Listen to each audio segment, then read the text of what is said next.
All right, let's talk about a book that, for over 70 years, has been a total staple on high school reading lists and, at the exact same time, a staple on banned book lists.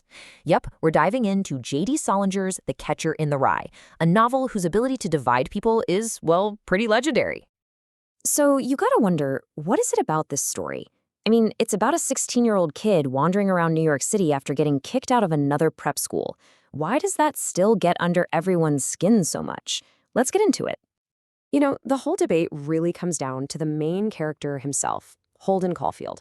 For some people, he's the ultimate voice of teenage angst, the perfect symbol for anyone who's ever felt completely alone and misunderstood. But for a whole lot of other people, he's just a spoiled, whiny brat whose problems aren't even real problems. And the reactions people have, they're not just some dry academic debate. They are raw, they are emotional, and they're still happening right now.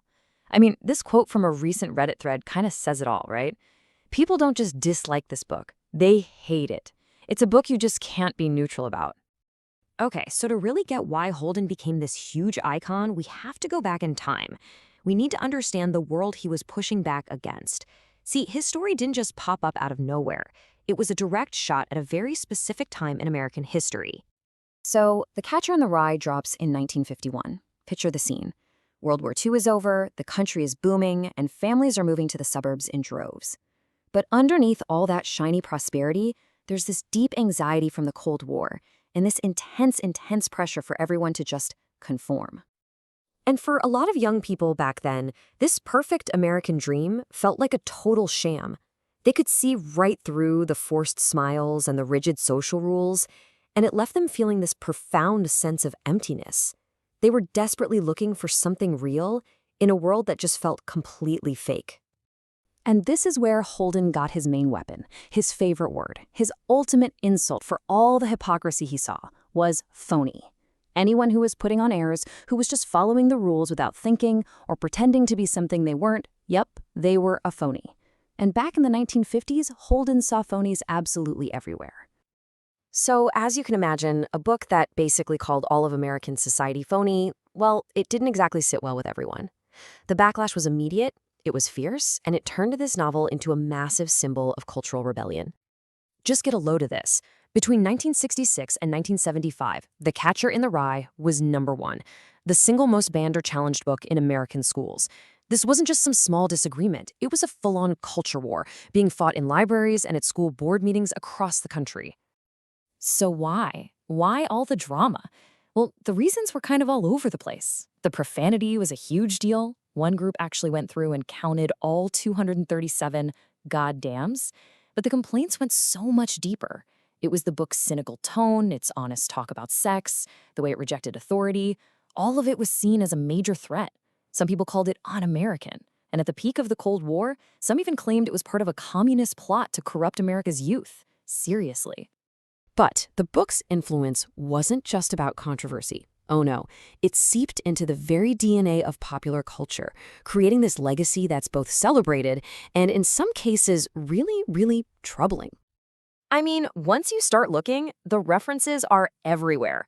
From movies about alienated kids to TV shows like South Park and Family Guy to punk rock bands like Green Day, there was even a band called Pensy Prep, named right after Holden's school.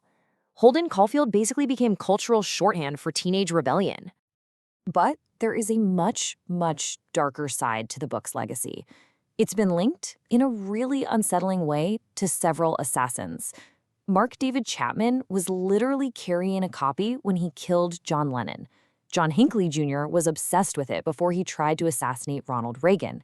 It's this infamous, chilling connection that has haunted the book for decades. So all of that history, all that baggage, both good and bad, brings us right back to today. Does Holden Caulfield still have anything meaningful to say to a new generation? Well, the debate is just as heated as it's ever been. And the argument today really splits right down the middle. On one side, you have people saying that Holden's feelings of isolation and anxiety are more relevant than ever for Gen Z, a generation that's really grappling with mental health. But the other side is asking, seriously, does Holden's privileged whining even matter when kids today are dealing with things like climate change and active shooter drills? This quote really gets to the heart of the more relevant than ever argument. The idea is that Holden's feeling of being totally disconnected, of seeing phoniness all around him, that it perfectly mirrors what it's like to grow up online, where everything feels like a performance, and you're constantly comparing yourself to others. But then there's this powerful counterpoint. How can a kid who's worried about a lockdown drill at school really connect with a boy whose biggest stress is that his roommate is dating his old girlfriend?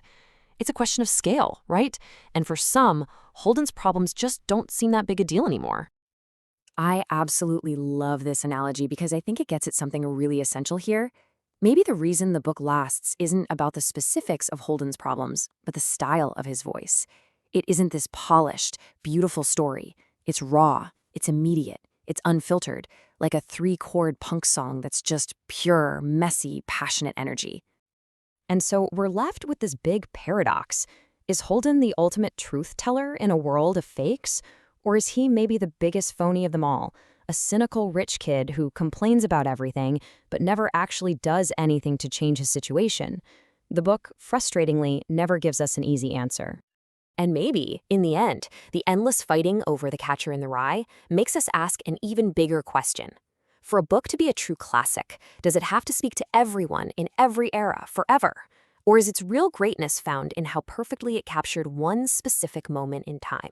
A voice that we can still hear loud and clear, even if we don't always understand exactly what it's trying to tell us.